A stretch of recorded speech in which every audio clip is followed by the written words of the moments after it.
My mother is obsessed with me having kids.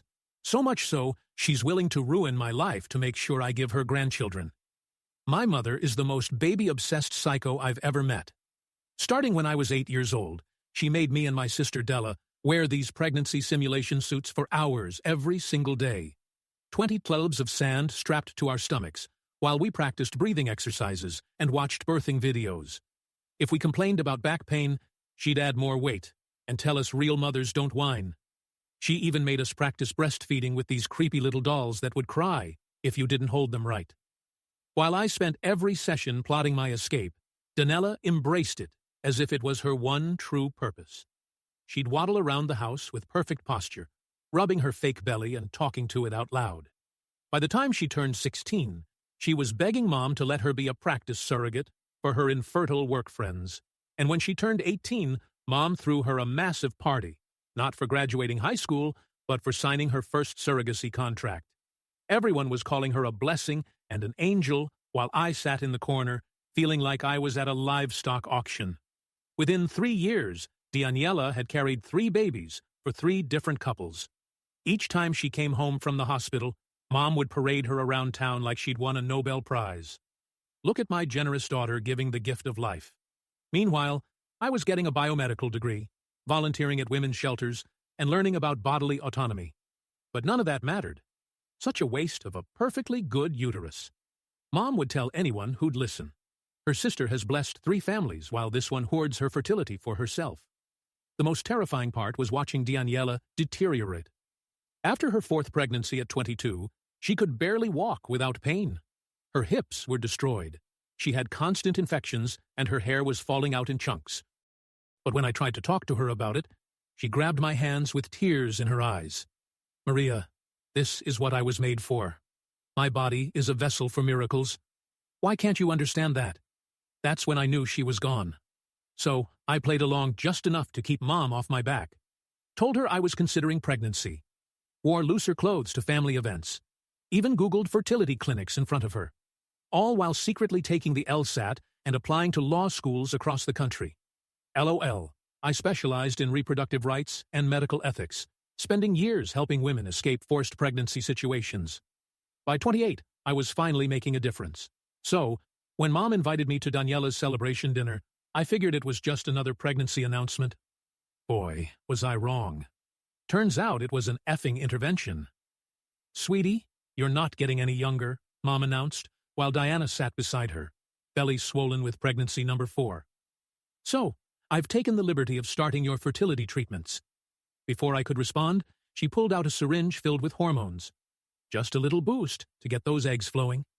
I jumped back, but Daniela grabbed my arms from behind. "Please, Maria, just try it. I've already found the perfect couple for your first baby." I screamed and fought, but Mom was already coming at me with the needle. That's when I noticed the other syringes on the table. They've been planning this. As Mom plunged the needle into my thigh, I felt the cold liquid burn through my muscle. Within minutes, my vision blurred, and my ovaries felt like they were on fire. Through the haze, I heard Mom on the phone. "Yes, we've started the protocol. She'll be ready for harvest in 2 weeks." That's when I realized this wasn't just about family pressure anymore. This was trafficking. I woke up in the ICU with ovarian hyperstimulation syndrome so severe they nearly had to remove everything. My mom stood towering over me. "We only brought you here because we wanted to save your womb," was the first thing she said. I pressed the red button for the nurse.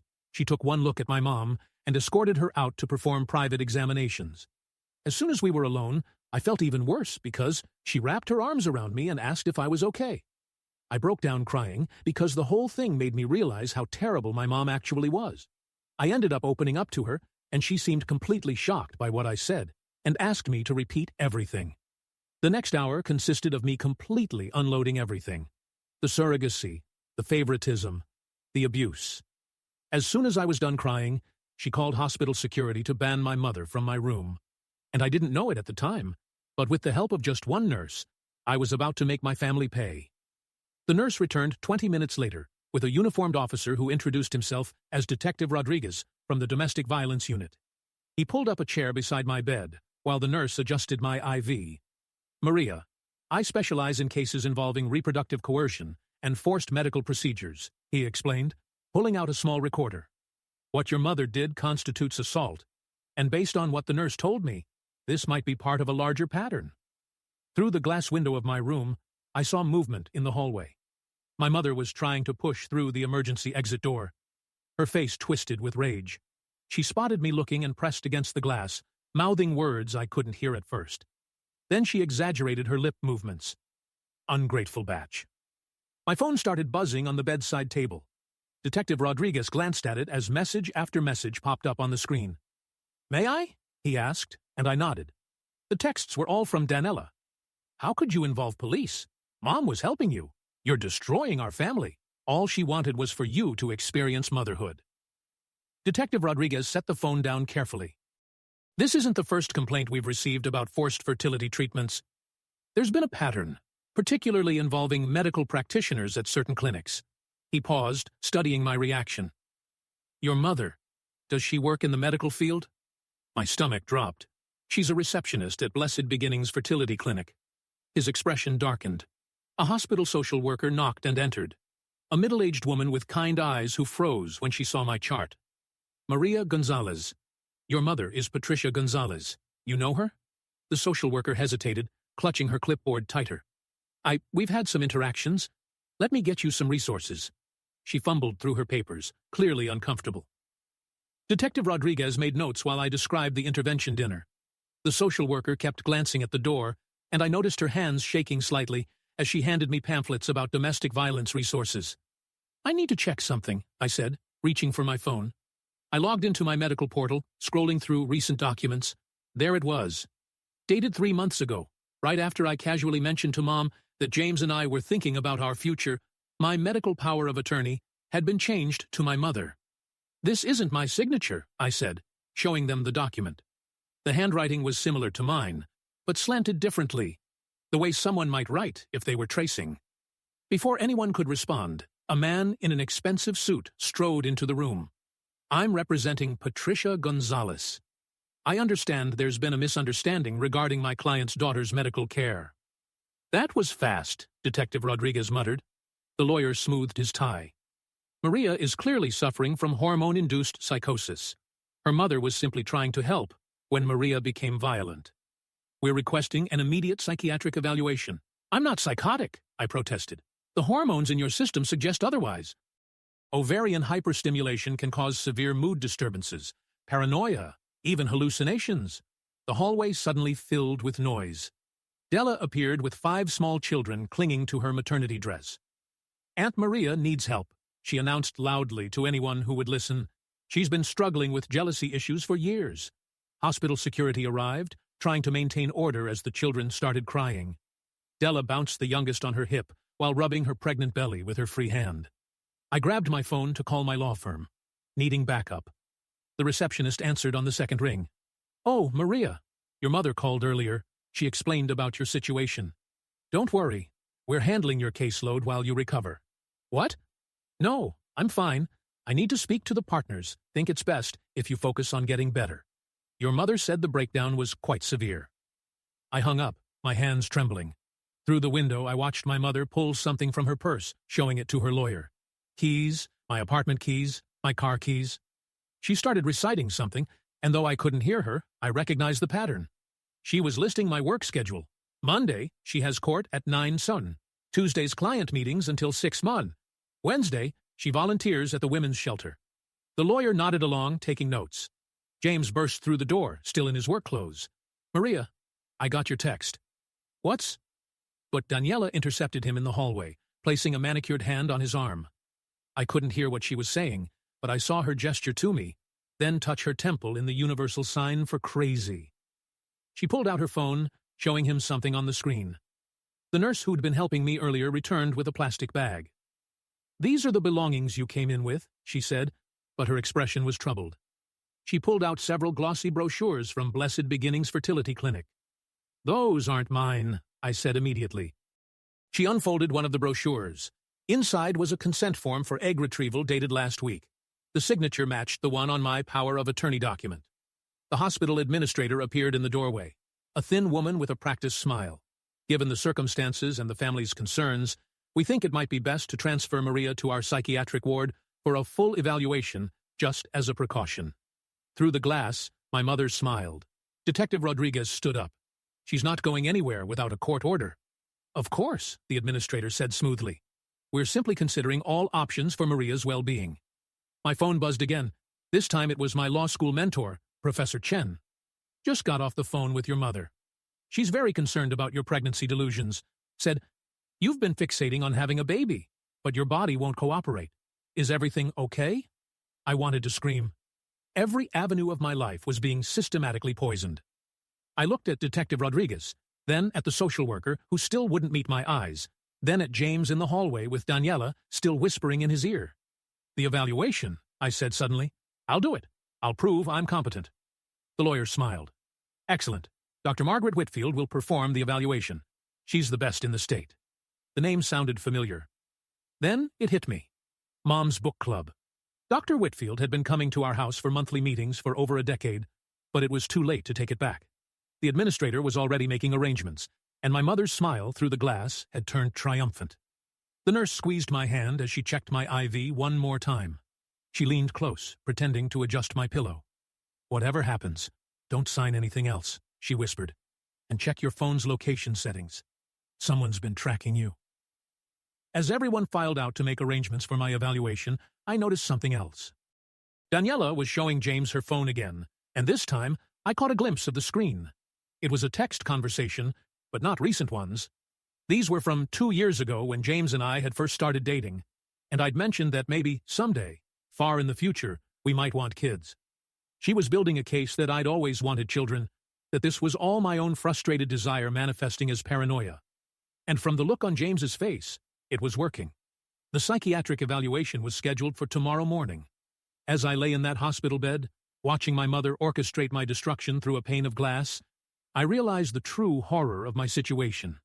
She'd been planning this for years, waiting for the perfect moment to spring her trap, and I'd walked right into it. The psychiatric evaluation was set for 8 a.m. I spent the night rehearsing answers in my head, trying to anticipate Dr. Whitfield's questions. The nurse from earlier shift had slipped me a sedative, whispering that I'd need rest to appear stable. But sleep wouldn't come. Every time I closed my eyes, I saw my mother's triumphant smile through that glass.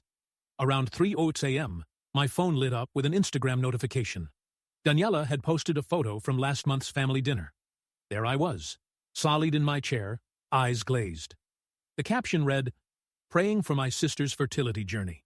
Some women struggle more than others to accept their maternal calling." Posted 3 weeks ago, but I was just seeing it now.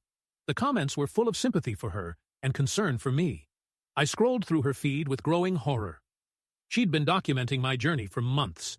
Photos of me at family gatherings, always looking tired or distracted. Captions about my baby fever and fertility struggles. In one video, I was playing with her youngest daughter. And Daniela had added text overlay. She'll be such a good mom when she stops fighting nature. My work email pinged, then pinged again and again. I opened it to find my inbox flooded with messages. The subject lines made my blood run cold. Thinking of you during this difficult time. Take all the time you need. Your health comes first. My mother had sent an email to my entire firm for my account. I read it with shaking hands. Dear colleagues, I'm writing to inform you that I'll be taking an indefinite leave of absence to address some personal health matters.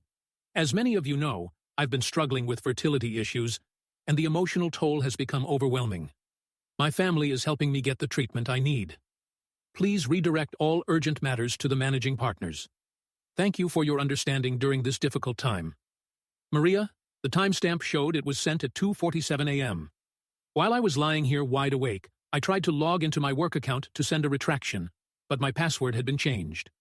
My hands fumbled with the password reset, but the recovery email had been switched to one I didn't recognize. My mother had locked me out of my own professional life.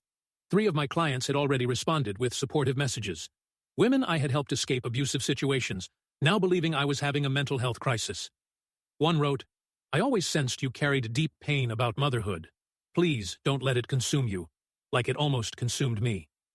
The irony made me want to vomit. By 6 a.m., the psychiatric ward's morning shift was arriving. I watched through my door's window as staff members whispered to each other, glancing in my direction. News traveled fast in hospitals. They all knew I was the woman who attacked her mother for trying to help with fertility treatments. A breakfast tray arrived, but I couldn't eat. My hands shook too badly to hold the plastic spoon steady. When I tried to drink the juice, I noticed a bitter aftertaste and set it down immediately. After what I'd learned about the drugging at family dinners, I couldn't trust anything. Detective Rodriguez arrived at 7:30, looking exhausted. "I've been investigating all night," he said quietly, pulling his chair close. "Your mother's name appears in several concerning patterns at that fertility clinic. But Maria," he hesitated, "the evidence is complicated. She's been very careful to make everything look like loving family support."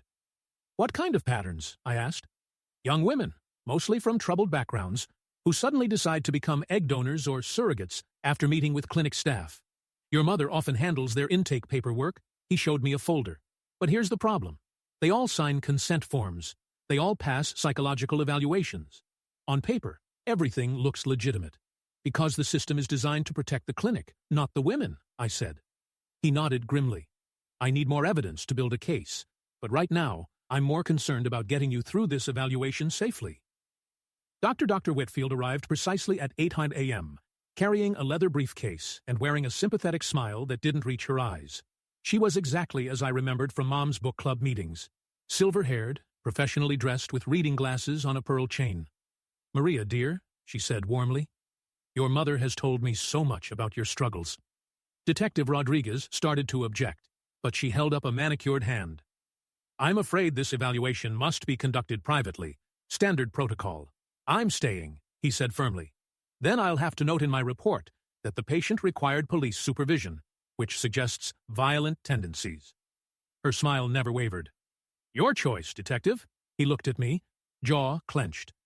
I nodded slightly. We both knew she'd already made up her mind about her report. Having him removed would just give her more ammunition.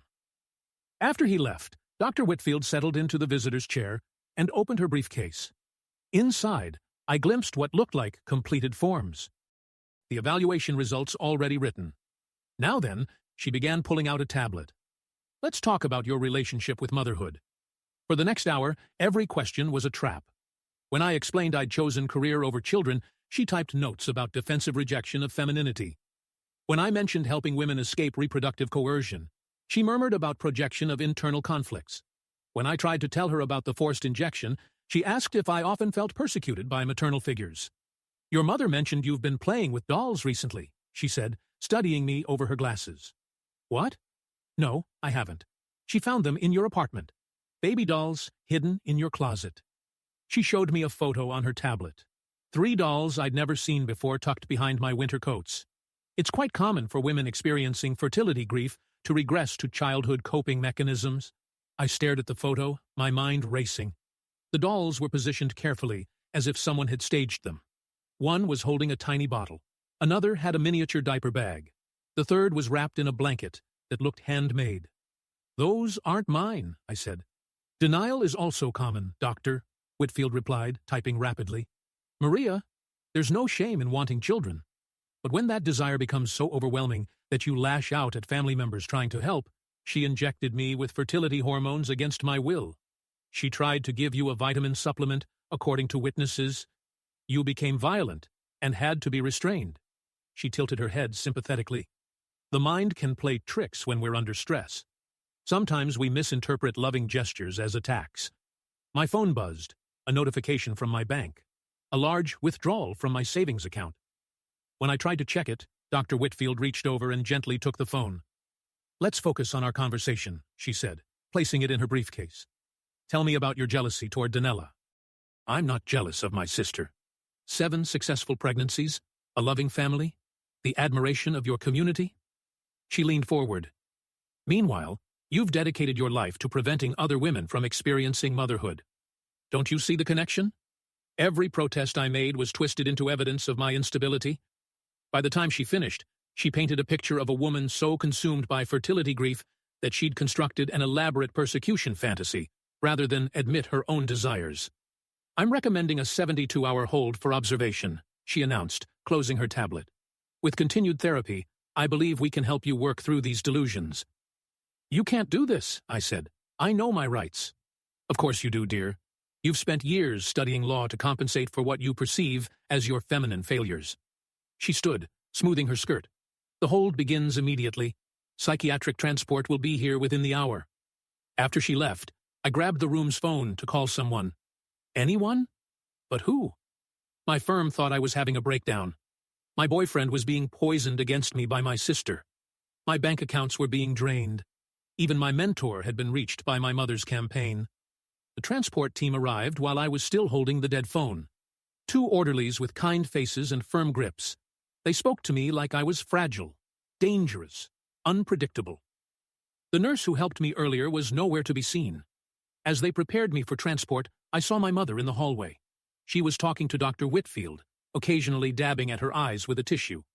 The concerned mother bravely handling her daughter's mental health crisis. Other staff members patted her shoulders sympathetically. The psychiatric ward was in a separate building connected by an underground tunnel. The fluorescent lights hurt my eyes as they wheeled me through. The orderly pushing my wheelchair hummed tunelessly. The sound echoed off the concrete walls, mixing with the squeak of wheels and the distant clang of doors. My new room was small and sterile. White walls, a narrow bed with restraint straps visible, a small window with reinforced glass. They gave me paper scrubs to wear and took my belongings for safety reasons. The nurse doing intake was young, efficient, and clearly uncomfortable. "Any history of mental illness?" she asked. "Number of sewer slide attempts? Number of violent episodes? No. Wait, they're saying I attacked my mother, but I'll put down 1 recent episode." She typed quickly. "Dr. Whitfield's orders say you're to have no visitors except family for the first 24 hours. No phone calls. It's for your own stability. That's illegal. I have the right to contact my lawyer." She bit her lip. I'll have to check with the attending physician about that. But the attending physician was conveniently unavailable, as were the patient advocates, the ward administrator. Everyone who might help was somehow unreachable. I was trapped in a bureaucratic maze designed to look like treatment. My mother arrived that afternoon with a suitcase. "I brought you some comfortable clothes," she announced, setting it on the bed, "and some photos of Daniela's babies. I thought they might help you remember what we're working toward." She unpacked methodically. Maternity clothes, all in my size. Prenatal vitamins. A journal titled My Fertility Journey, with the first several pages already filled out in handwriting that looked almost like mine. Photos of babies I'd never met, labeled with names like your nephew and your godson. "The retrieval is scheduled for next week," she said conversationally, hanging up a dress clearly designed for a pregnant woman. "Dr. Martinez at the clinic is very optimistic about your egg quality. 28 is still young enough for excellent results. I'm not consenting to egg retrieval." "Of course not, dear. Not in your current state." She smoothed the dress on its hanger. "That's why I've petitioned for temporary medical conservatorship, just until you're thinking clearly again." She pulled out a folder thick with documents, legal forms, medical papers, psychiatric evaluations, my signature on half of them, forged but convincing. A paper trail stretching back months, documenting my supposed descent into fertility obsession. "Your work friends have been so supportive," she continued. "Several have written letters for the conservatorship hearing. They've noticed your preoccupation with pregnancy for some time, apparently. All those Pruno cases for pregnant women. They thought you were working through something personal." I watched her redecorate my psychiatric room into a nursery, and waiting. She brought a small ultrasound photo in a frame labeled Baby Gonzalez with next month's date. A mobile with tiny elephants. A book about pregnancy nutrition. Each item carefully chosen to support her narrative. "Daniela sends her love," Mom said, pulling out her phone. "She's been so worried about you." She showed me a video. Daniela, in a hospital bed surrounded by flowers, cradling her newest baby. "Hi, Maria," my sister said to the camera, her voice weak but warm. "I just wanted you to know that I love you. And when you're ready, there's a wonderful couple waiting to give your babies all the love in the world, just like mine are getting. Don't fight this, okay? Let Mom help you. She only wants what's best." The baby in her arms started crying. Della winced as she adjusted her position, and I saw the flash of pain across her face. The camera shook slightly. Whoever was filming had noticed, too. Then the video cut off. "She's so brave," Mom said, tucking the phone away. "Buy pregnancies now, and she never complains, unlike some people."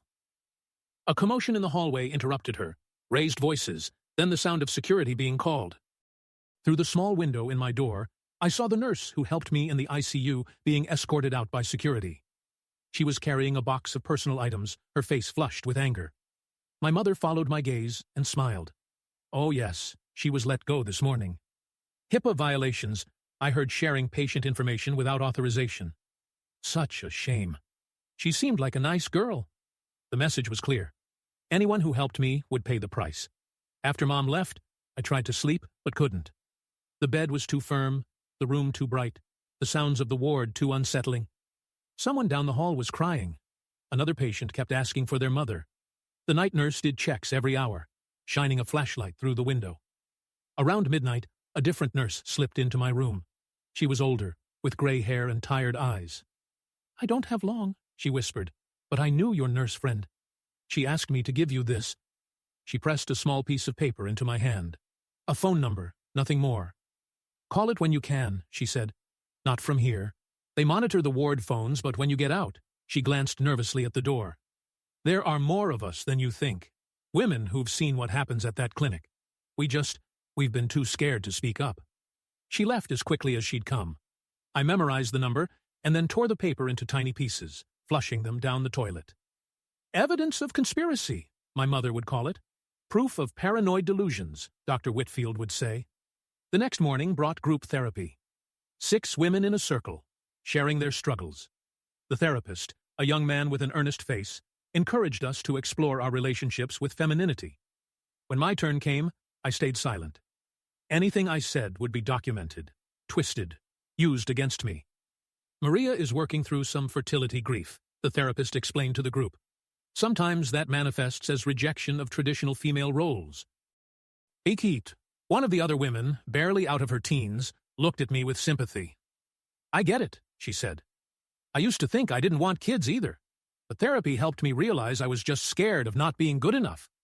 I wanted to scream that not wanting children was a valid choice, that femininity wasn't defined by reproduction, that I was here because I'd helped too many women escape exactly this kind of pressure. But I just nodded and let them draw their own conclusions. Lunch was in a common room with barred windows. I picked up the food, still paranoid about substances. My tablemate, an older woman with hollow eyes, leaned over conspiratorially. First time? She asked. I nodded. Word of advice. Agree with everything they say. Fastest way out is through compliance. She stirred her pudding absently. I've been here 6 times. Keep fighting my daughter about custody of my grandkids. But this time, I'm going to play along. Tell them I understand boundaries. Accept my role. Her laugh was bitter. Whatever gets me out, right? That afternoon, I had individual therapy with Dr. Whitfield. She'd set up a permanent office on the ward to better serve my patients. The walls were covered with inspirational posters about motherhood and healing. Your mother tells me you were asking about the retrieval procedure, she began. I wasn't. It's natural to be curious. Many women find that understanding the medical process helps alleviate their fears. She pulled out a brochure from Blessed Beginnings. The clinic has an excellent success rate, and the couple your mother has selected is just lovely. He's a doctor, she's a teacher, they've been trying for 5 years. I'm not donating my eggs? Of course not. You're donating the possibility of life. There's a difference. She made a note on her pad. Maria, I want you to try something. Close your eyes and imagine holding your biological child. Even if another woman carries them, they'll still be yours in the way that matters. I kept my eyes open, staring at her diplomas on the wall, all from respectable institutions, all legitimate. This wasn't some back alley operation. It was a fully licensed psychiatrist in an accredited hospital doing exactly what the system allowed her to do. Resistance is normal, she continued. But I think deep down, you know your mother is right. You've spent so many years fighting your nature that you've convinced yourself the fight is the purpose. But what if you just let go? James came during visiting hours, but I was told family only. Daniela arrived instead, moving slowly, one hand supporting her belly. She'd brought her 5 children, who fidgeted uncomfortably in the sterile visiting room. Aunt Maria is sick, she told them. But she's getting better. The oldest, a girl about 6, studied me solely. Grandma says, you're going to have babies soon, too. That's right, sweetheart, Danella said, before I could respond. Aunt Maria just needs some help remembering how much she wants them. She'd brought photos from our childhood. The 2 of us with those horrible pregnancy suits. but she'd edited them somehow. In these versions, I was smiling, playing along, happy. "Remember how you used to name your pretend babies?" she asked. "You had a whole list. Emma, Sophia, little James Jr., if it was a boy." "That was you," I said quietly. "Those were your names." "No, Maria." She pulled out a notebook, weathered and familiar. My childhood diary. She opened it to pages I didn't remember writing. List of baby names and handwriting that looked like mine, but wasn't. "See, you've always wanted this. The stress just made you forget." The children watched our exchange with wide eyes, learning, absorbing, seeing how Aunt Maria was being helped to remember her true purpose. The oldest kept glancing at her mother's swollen belly, then at my flat stomach, confusion clear on her face. After they left, I found myself in the bathroom staring at my reflection. The fluorescent lights made me look pale, hollow, like the other women on the ward. I wondered how many of them were here for similar reasons. How many had fought too hard against expectations and ended up labeled as crazy. That evening, there was an incident. A new patient, young and terrified, had been brought in screaming about being forced to have a baby. Security had to restrain her while nurses administered sedatives. Through my cracked door, I heard fragments of her story: religious parents, pregnancy pact escape attempt. By morning, she was calm, compliant, sitting in group therapy, talking about how she'd misunderstood her family's love. "Sometimes we perceive care as control," the therapist said, nodding approvingly. "But with medication and therapy, we can learn to accept support." I watched her carefully, the slight tremor in her hands, the delayed responses, the way she agreed with everything, even contradictory statements. They'd medicated her into submission, and everyone pretended it was healing. My own medication arrived with breakfast just to help with the anxiety, the nurse explained. I recognized the pills, mild sedatives, nothing too serious, but I knew they were just the beginning. Refused too long, and they'd find reasons for stronger interventions. I palmed the pills, pretended to swallow. Later, I'd flush them like the phone number, but I couldn't keep this up forever. Eventually, they'd do mouth checks, inject medications, find ways to ensure compliance. The conservatorship hearing was in 3 days. Dr. Whitfield assured me it was just a formality, and that I didn't need to attend. "Your mother will handle everything. You just focus on getting better." But I knew what that hearing meant. Once she had conservatorship, she could consent to anything on my behalf. Egg retrieval, hormone treatments, even forced pregnancy, if she found a suitable way to frame it as therapeutic. That night, I lay awake, planning. Not escape that would only prove my instability, but compliance. Strategic, calculated compliance that might get me released before the hearing. I'd have to become what they wanted to see. A woman who'd accepted her true desires, who understood her mother's love, who was ready to embrace motherhood. The performance would have to be perfect. One slip, one moment of resistance, and I'd be here indefinitely. But if I could convince them, I'd had a breakthrough, shown proper gratitude for their help. Maybe, just maybe, I could get out in time to fight the conservatorship. I thought about all the women I'd helped over the years. How many had been in similar positions, trapped by family expectations, medical systems, legal frameworks that prioritized reproduction over autonomy. I'd fought for them in courtrooms and shelters.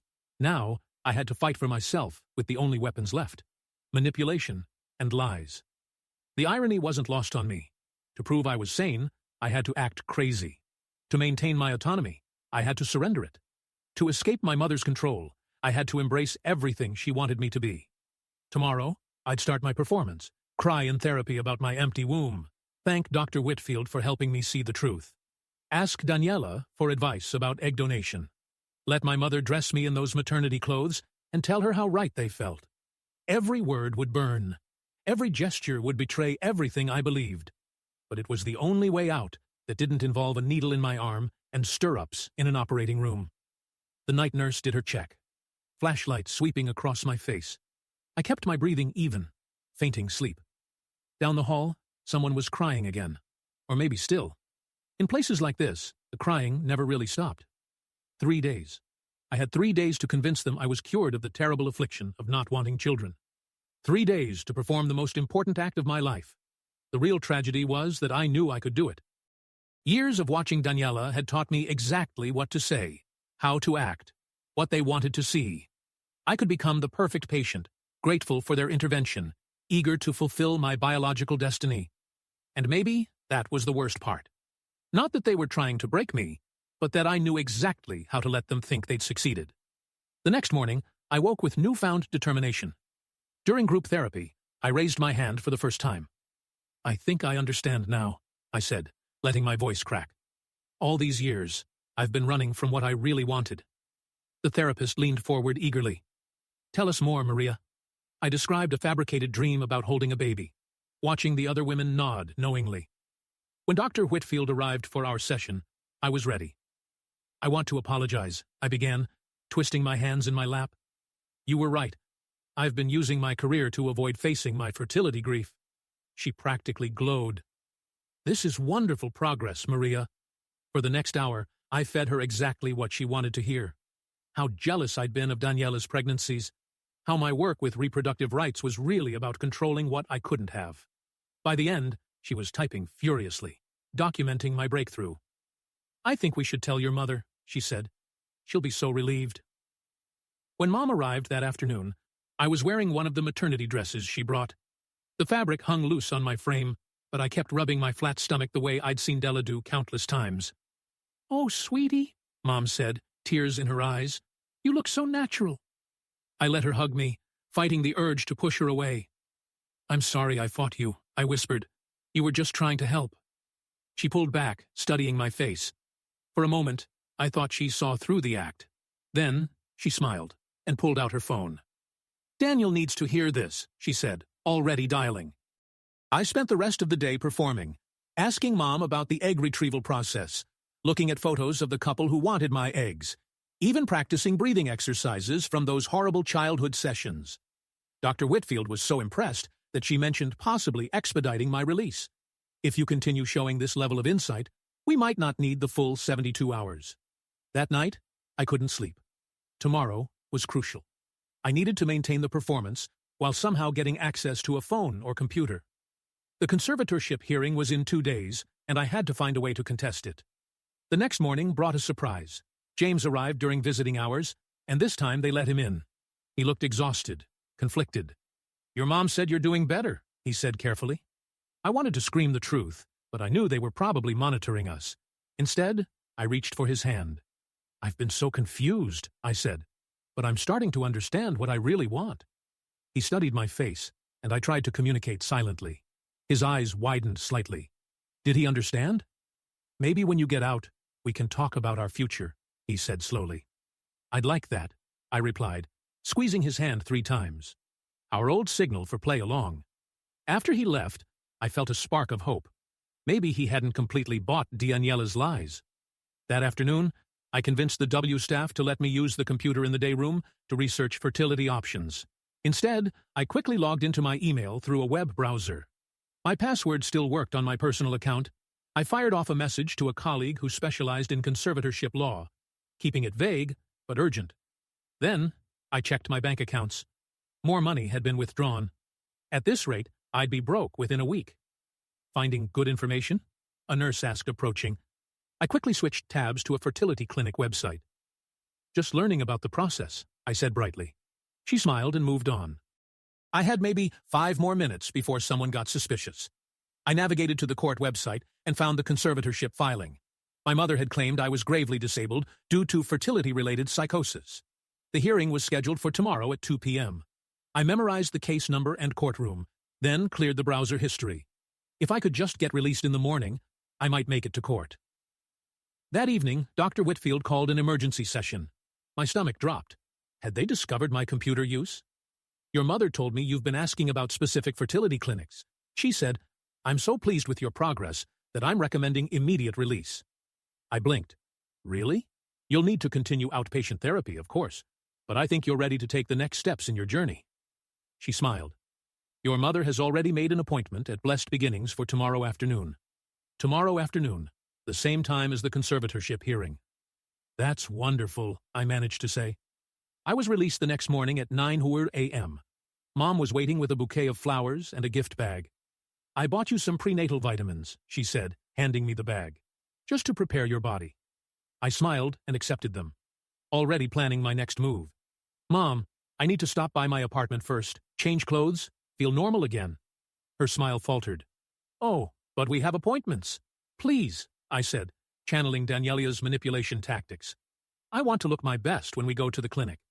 This is such an important day. That worked. She drove me to my apartment, though she insisted on coming inside. While she waited in the living room, I locked myself in the bathroom and called the colleague I'd emailed. Maria, I got your message. The hearing is at 2 p.m., right? I'll be there. I can't make it, I whispered. My mother will have me at the fertility clinic. Can you file an emergency motion? Without you present, it's harder, but I have evidence. I interrupted. Check my work email. Password is. I gave her my credentials. There's a folder labeled Personal. Everything's there. I hung up as Mom knocked on the door. Everything okay, sweetie? Just nervous. I called back. I emerged to find her rearranging my bookshelf, removing my law texts, and replacing them with pregnancy guides she brought. Much better, she said. Now, let's get you changed. She'd brought an outfit, a flowing dress that suggested fertility and femininity. I put it on, playing the part. We arrived at Blessed Beginnings at 1:30. The waiting room was full of hopeful couples and young women who looked vaguely disconnected. I recognized the look from my years of advocacy work. Patricia, a nurse, greeted my mother warmly. And this must be Maria. We've heard so much about you. They whisked me back for preliminary testing while Mom filled out paperwork. The nurse chatted about success rates and happy families while drawing my blood. Your mother says you're eager to help a special couple, she said, very eager. I lied.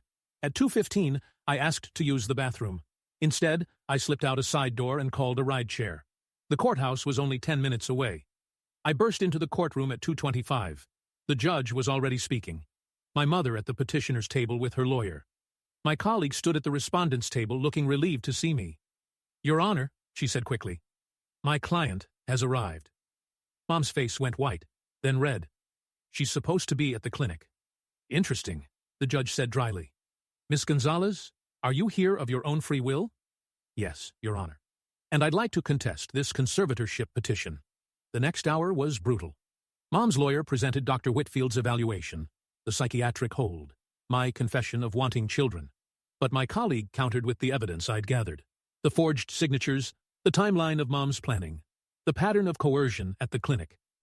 Your Honor, I said, when given the chance to speak, I don't have fertility grief. I have a mother who's built her entire identity around her daughter's reproductive capacity. She drugged me, forged documents, and orchestrated an elaborate campaign to destroy my credibility when I refused to participate in her breeding agenda. Mom started crying. I just wanted grandchildren. Is that so wrong? You have 5 grandchildren, I pointed out through Daniela, who can barely walk anymore because of what you've done to her body. She chose that life. Did she? Or did you condition her from age 8 to believe she had no other value? The judge called for order. After reviewing the evidence, including the hair follicle test results my colleague had subpoenaed, he made his decision. The petition for conservatorship is denied, he said firmly. Furthermore, I'm issuing a restraining order. Miss Patricia Gonzalez, you are to have no contact with your daughter, Maria. Mom wailed. Her lawyer whispered urgently in her ear, but the decision was final. As we left the courthouse, I saw Daniela in the parking lot struggling to get out of her minivan with her swollen belly. She'd brought all 5 children. How could you? She called out. Mom loves us. She loves what our bodies can do for her, I replied. There's a difference. The oldest child, the 6-year-old girl, tugged on Daniela's dress. Mommy, why is Grandma crying? Della didn't answer. She couldn't because how do you explain to a child that they're being groomed for the same fate? I walked away, my colleague beside me. What now? She asked. Now I file a complaint with the medical board about Blessed Beginnings, I said, and I start documenting everything for the civil suit. What about your sister? I looked back at Daniela, still standing by her van, children clustered around her like shields. I can't save someone who doesn't want to be saved, but maybe I can protect her daughters. That evening, James came to my apartment. We sat on my couch, the same one where Mom had probably planted those dolls, and talked for hours. I almost believed them, he admitted. The texts, the photos, the stories, it all seemed so real. That's how good manipulators work, I said. They take a grain of truth and build a mountain of lies. He stayed the night, not romantically. Neither of us were ready for that, but having someone there who believed me, who saw through the gaslighting, made me feel human again. The next few weeks were a blur of legal filings, therapy, real therapy, not Dr. Whitfield's manipulation, and slowly reclaiming my life. My firm welcomed me back after I explained the situation. Several of my clients reached out, apologizing for doubting me. The investigation into Blessed Beginnings revealed what I'd suspected: a pattern of targeting vulnerable women often referred by concerned family members like my mother. The clinic was shut down pending review. Mom tried to contact me through flying monkeys, mutual acquaintances, distant relatives, even my childhood priest. Each time I documented it for the restraining order file, Daniela gave birth to her sixth child 6 weeks later. I heard through the grapevine that there were complications. Bad ones. She survived, but barely. The doctors told her no more pregnancies. I wanted to feel vindicated, but I just felt sad. She was my sister despite everything. And now she was facing the reality of a body destroyed in service of someone else's vision. 3 months after the conservatorship hearing, I got a call from an unknown number. I almost didn't answer, but something made me pick up. "Aunt Maria," a small voice said. "It's Emma, Daniela's oldest daughter." "Hi, sweetheart," I said carefully. "Is everything okay?" "Mommy's sick again, and Grandma keeps talking about when I'm older and can have babies." Her voice dropped to a whisper. "I don't want to be like Mommy." My heart broke and soared simultaneously. "You don't have to be Emma. You can be whatever you want." Can I come see you sometime? Mommy says you're dangerous, but you don't seem dangerous." "I'd love that," I said, "but we need to make sure it's okay with your mom first." It wasn't okay, of course, but Emma kept calling secretly from a friend's phone or the school office. I became her safe harbor, the aunt who told her she had value beyond her uterus. 6 months later, at a family funeral, not Mom's side, thankfully, I saw Daniela. She was in a wheelchair, her body finally refusing to cooperate with her martyrdom. She looked at me across the church, and for the first time in years, I saw my sister. Not the breeding machine Mom had created, but the girl who used to sneak into my room during thunderstorms. She didn't speak to me, but she didn't look away either. A year after everything happened, I was at a coffee shop when a young woman approached me. She looked familiar, but I couldn't place her. "You're Maria Gonzalez," she said. "You helped my friend escape her family. They were trying to force her to be a surrogate for her sister. I'm glad she got out." I said, "She did because of you. Because you fought back and made it public." She paused. "I'm supposed to start fertility treatments next week. My mom's been planning it for years. But after seeing what happened to you, what you survived, I think I'm going to run instead." I gave her my card. "Call me if you need help." She left, and I sat there thinking about cycles. How they perpetuate until someone breaks them. How the breaking hurts everyone involved. How sometimes the only victory is preventing the next generation from suffering the same fate. My phone buzzed. A text from Emma, now 7, and sneaking her mom's phone. "Grandma says, I'm going to be a wonderful mother someday." I told her, "I want to be a lawyer like you instead." She got really mad. I smiled and typed back, "Good for you, kiddo. Stand your ground." The war wasn't over.